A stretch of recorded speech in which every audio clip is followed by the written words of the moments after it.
Assalamualaikum warahmatullahi wabarakatuh. Selamat datang di channel 1N02 bersama saya Wan. Akan banyak video yang membuatmu penasaran. Oleh karena itu, subscribe channel ini agar tidak ketinggalan. Di video kali ini, saya akan membacakan sebuah cerita horor. Cerita horor kali ini berjudul Jangan Duduk di Depan Pintu. Sebelum ke videonya, pastikan lampumu sudah dimatikan karena mereka suka kegelapan.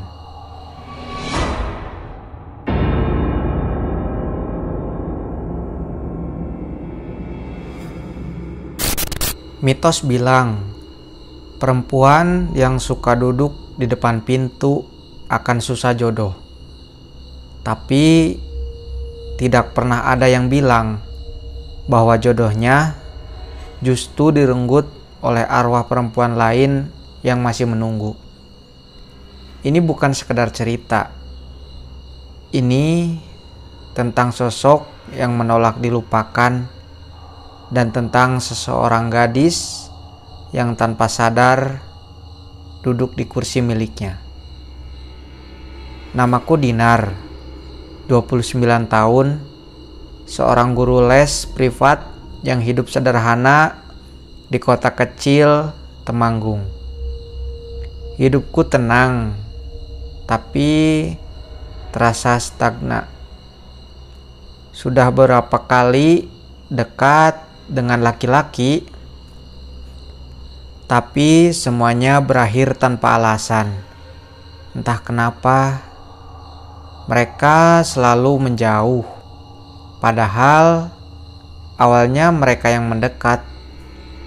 Ibuku bilang, mungkin aku terlalu menolak cinta.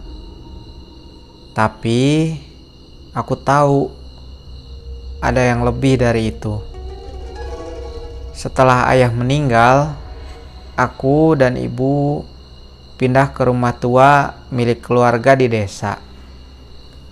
Rumah itu berdinding kayu dengan pintu utama yang besar dan bangku kayu panjang persis di depannya. Tempat yang paling nyaman untuk duduk sore-sore.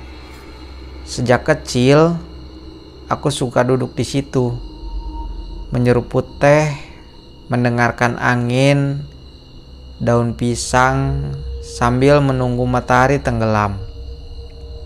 Tapi ibuku selalu berkata, "Dinar, jangan duduk terus di depan pintu. Perempuan yang sering duduk di sana, jodohnya akan pergi." Aku tertawa kecil. Lagian gak ada juga yang datang, Bu.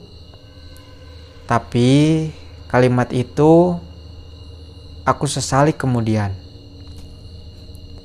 Sejak kembali ke rumah itu, hal-hal aneh mulai muncul. Awalnya sepele.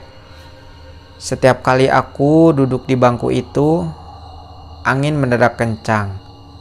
Selalu muncul dari arah dalam rumah, seolah meniup keluar. Lalu daun pintu akan bergerak sendiri, berderit pelan, lalu terbuka lebar. Aku sempat berpikir itu karena engsel tua, tapi aku sudah menggantinya. Tetap saja, pintu itu selalu terbuka setiap kali aku duduk di sana. Kadang, saat malam, aku mendengar kursi kayu di depan pintu berderit seperti sedang diduduki. Aku membuka pintu pelan. Kosong. Tapi bangku itu terasa hangat, seolah baru saja ditinggalkan seseorang.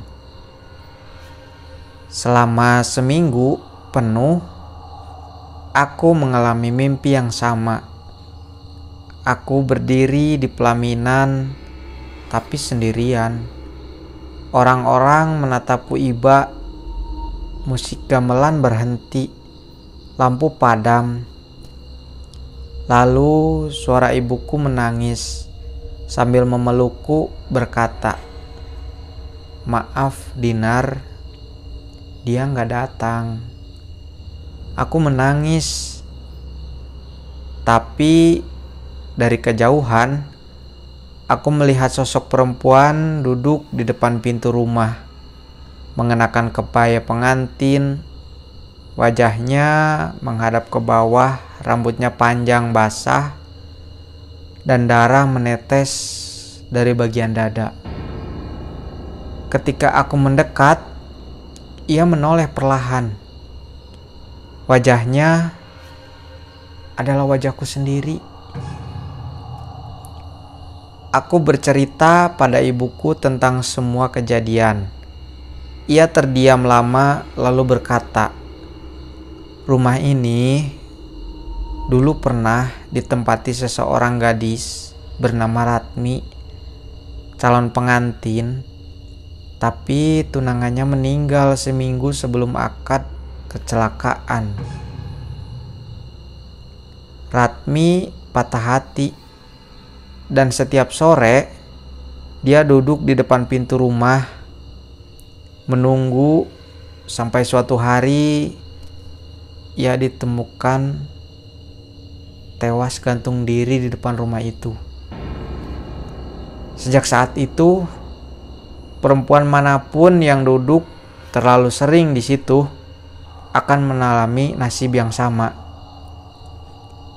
Jodohnya akan hilang karena dia akan mengira kamu adalah dirinya."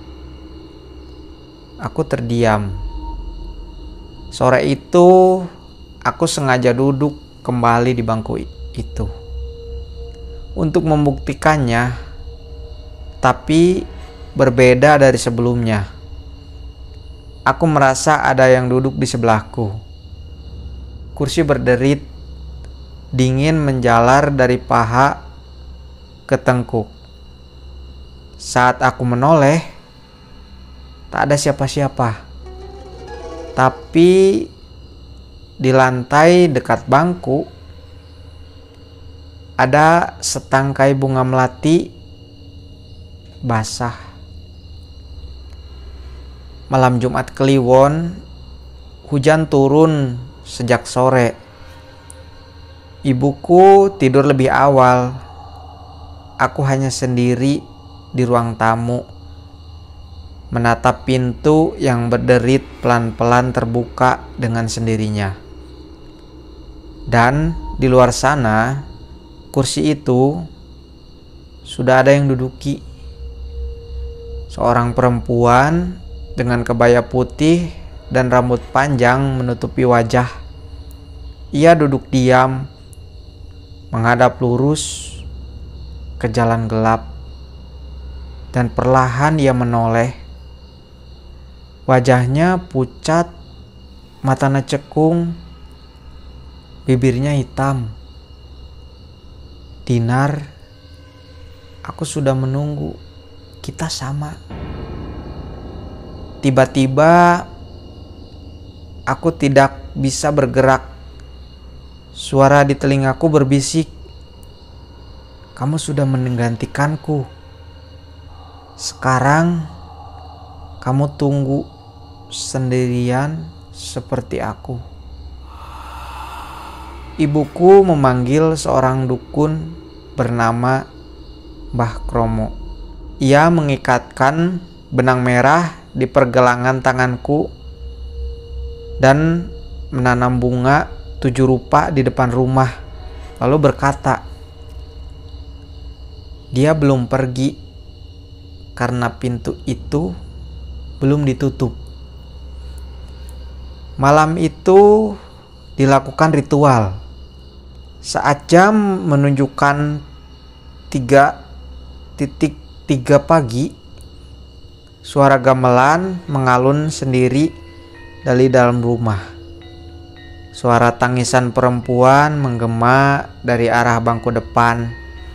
Mbah Kromo memanggil nama Ratmi, lalu membakar sesajen.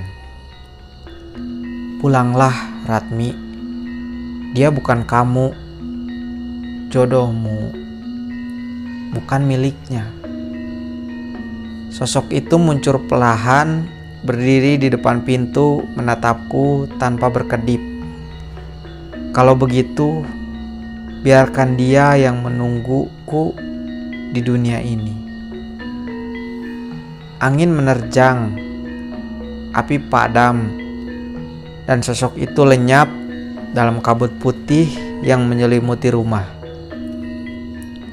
Sejak malam itu, bangku depan pintu sudah kubuang. Pintu rumah dipaku permanen. Dan anehnya, beberapa bulan setelahnya, aku bertemu dengan seorang laki-laki yang baik, serius, dan berani bertahan. Mungkin karena tempat itu sudah dikosongkan. Tapi kadang saat senja mulai jatuh dan daun pintu berderit sendiri, aku tahu Ratmi belum benar-benar pergi. Ia masih menunggu. Jadi menurut mitos yang beredar di kalangan kita, seseorang yang sering duduk di depan pintu akan susah jodohnya. Mungkin itu untuk di daerahku sendiri. Untuk di daerah kalian bagaimana? Coba tulis di komentar. Terima kasih telah menonton video ini sampai akhir. Support channel ini akan makin maju dan berkembang dengan cara like, share, dan subscribe. Sekian untuk video kali ini. Saya Wan. Sampai jumpa di video selanjutnya.